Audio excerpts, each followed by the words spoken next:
ओम गण गणपतये नमः। ओम नमः शिवाय। शिव जी सदा सहाय। ओम नमः शिवाय। गुरु जी सदा सहाय। हिमवान का पार्वती को शिव की सेवा में रखने के लिए उनसे आज्ञा मांगना और शिव का कारण बताते हुए इस प्रस्ताव को अस्वीकार कर देना।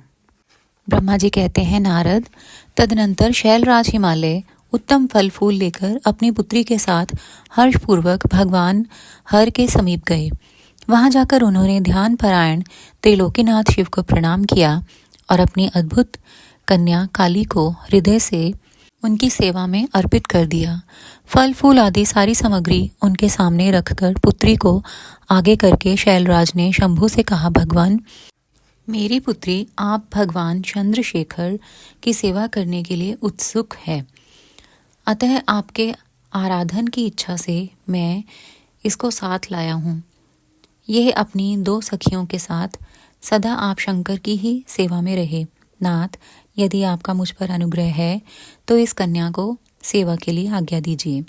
तब भगवान शंकर ने उस परम मनोहर काम रूपिणी कन्या को देखकर आंखें मूंद ली और अपने त्रिगुणातीत अविनाशी परम तत्वमय उत्तम रूप का ध्यान आरंभ किया।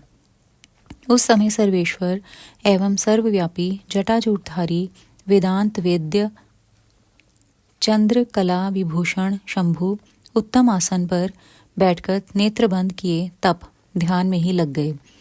यह देख हिमाचल ने मस्तक झुकाकर पुनः उनके चरणों में प्रणाम किया। यद्यपि उनके हृदय में दीनता नहीं थी, तो भी वे उस समय इस संशय में पड़ गए कि न जाने भगवान मेरी प्रार्थना स्वीकार करेंगे या नहीं। वक्ताओं में श्रेष्ठ गिरिराज हिमवान ने जगत के एकमात्र बंधु भगवान शिव से इस प्रकार कहा। हिमालय बोले, देव देव महादेव करुणाकर शंकर विभो, मैं आपकी शरण में आया हूँ। आंखें खोलकर मेरी ओर देखिए। शिव शर्व महेशान जगत को आनंद प्रदान करने वाले प्रभो महादेव, आप संपूर्ण आपत्तियों का निवारण करने वाले हैं। मैं आपको प्रणाम करता हूँ। स्वामिन प्रभो, मैं अपनी इस पुत्री के साथ प्रतिदिन आपका दर्शन करने के लिए आऊँगा, इसके लिए आदेश दीजिए। उनकी यह बात सुनकर देव देव महेश्वर ने आंखें खोलकर ध्यान छोड़ दिया और कुछ सोच विचार कर कहा। महेश्वर बोले, गिरिराज, तुम अपनी इस कुमारी कन्या को घर में रखकर ही नित्य मेरे दर्शन को आ सकते हो, अन्यथा मेरा दर्शन नहीं हो सकता।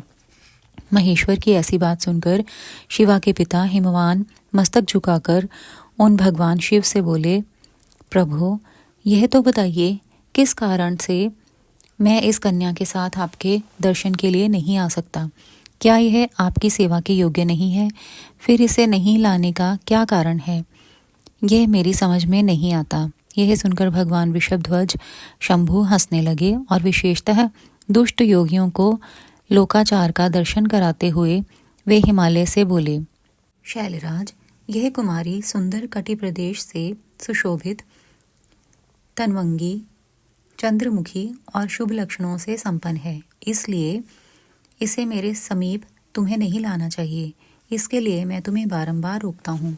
वेद के पारंगत विद्वानों ने नारी को माया रूपिणी कहा है। विशेषतः युवती स्त्री तो तपस्वी जनों के तप में विघ्न डालने वाली ही होती है। गिरिश्रेष्ठ, मैं तपस्वी योगी और सदा माया से निर्लिप्त रहने वाला हूँ। मुझे युवती स्त्री से क्या प्रयोजन है? तपस्वियों के श्रेष्ठ आश्रय हिमालय, इसलिए फिर तुम्हें ऐसी बात नहीं कहनी चाहिए, क्योंकि तुम वेदोक्त धर्म में प्रवीण, ज्ञानियों में श्रेष्ठ और विद्वान हो।